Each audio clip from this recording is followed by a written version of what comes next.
Assalamualaikum warahmatullahi wabarakatuh. Ada 3 orang yang sangat bergiat dan berusaha untuk menjayakan Perikatan Nasional. Satu gabungan ataupun pakatan 3 parti, iaitu UMNO, PAS dan PBBM ataupun Parti Pribumi Bersatu. Perikatan ni tidak resmi. Dia lebih kurang macam electoral pact.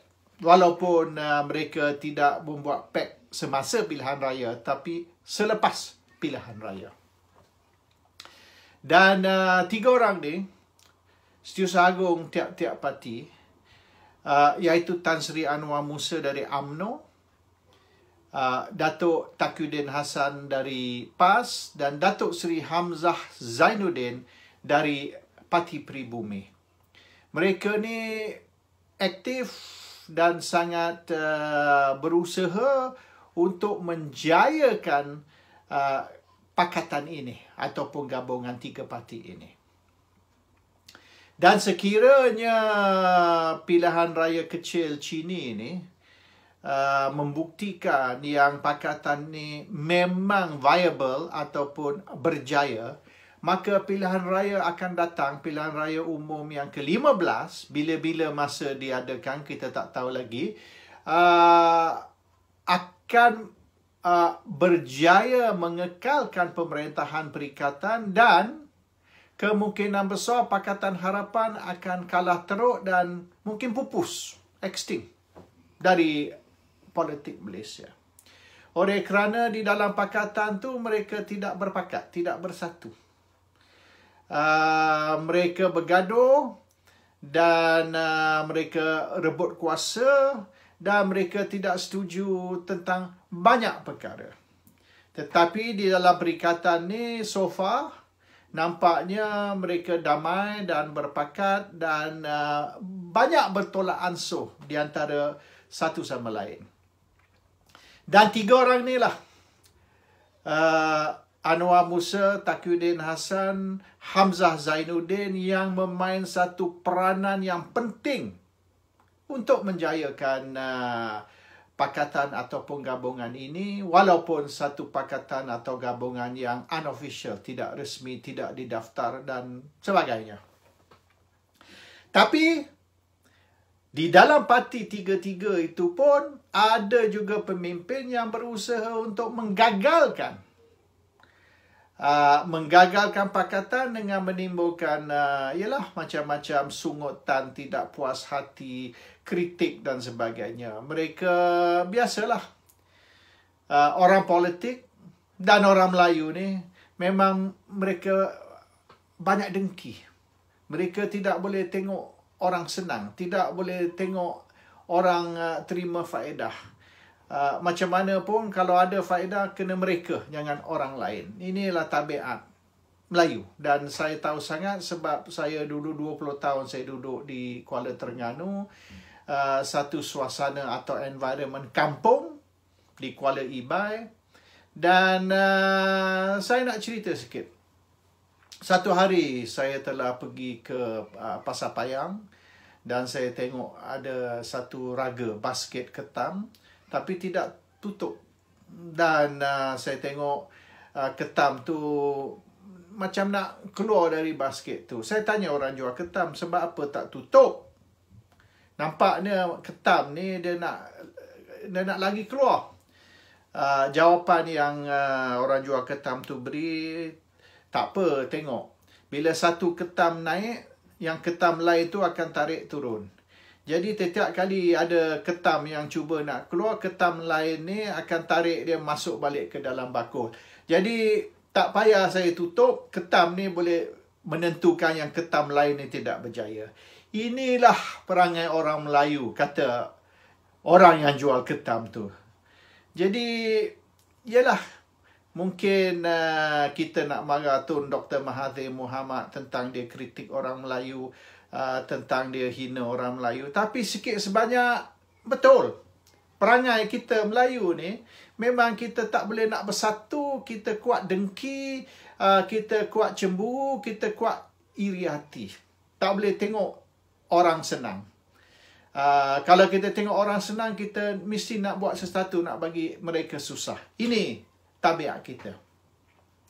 Dan kalau kita tengok pilihan raya yang lepas, pilihan raya umum yang ke-14 bulan Mei 2018 sebagai contoh. Sebab apa Pakatan menang?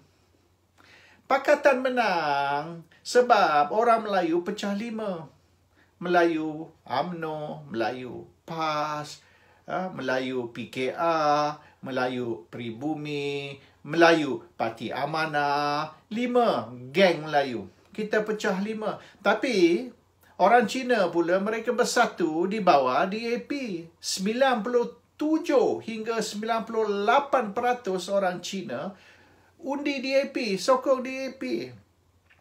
Walaupun Cina kata 30% saja rakyat Malaysia banding dengan orang Melayu 50% ataupun Bumi Putera 60%. Tapi apabila mereka 30% bersatu, berpakat di bawah satu parti, dan kita ni walaupun 50% ataupun 60% Bumi Putera, kita berpecah.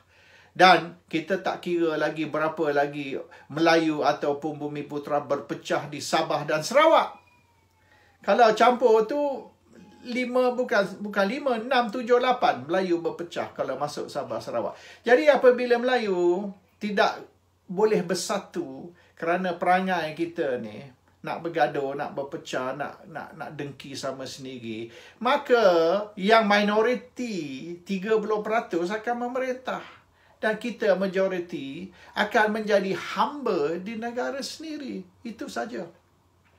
Tapi sekarang ni, semenjak beberapa bulan ke belakang ni, sejarah satu historical event telah berlaku di mana orang Melayu sudah bersatu. Ada Melayu dalam PKR, sudah duduk di dalam perikatan, Melayu PBBM, majoritinya dengan perikatan, dan Melayu PAS dan Melayu UMNO. Cuma yang tinggal kat luar tu ialah tali barut DAP, iaitu Parti Amanah.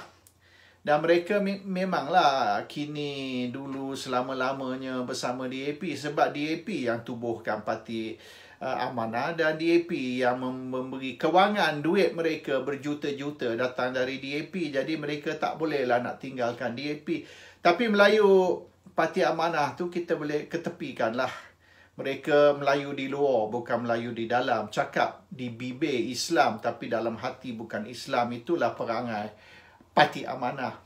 Jadi jangan ambil kira, kita ambil kira parti terbesar, iaitu Melayu dalam PKR, Melayu Pribumi, Melayu PAS, Melayu UMNO. Mereka sudah bersatu. Dan ada usaha dalaman.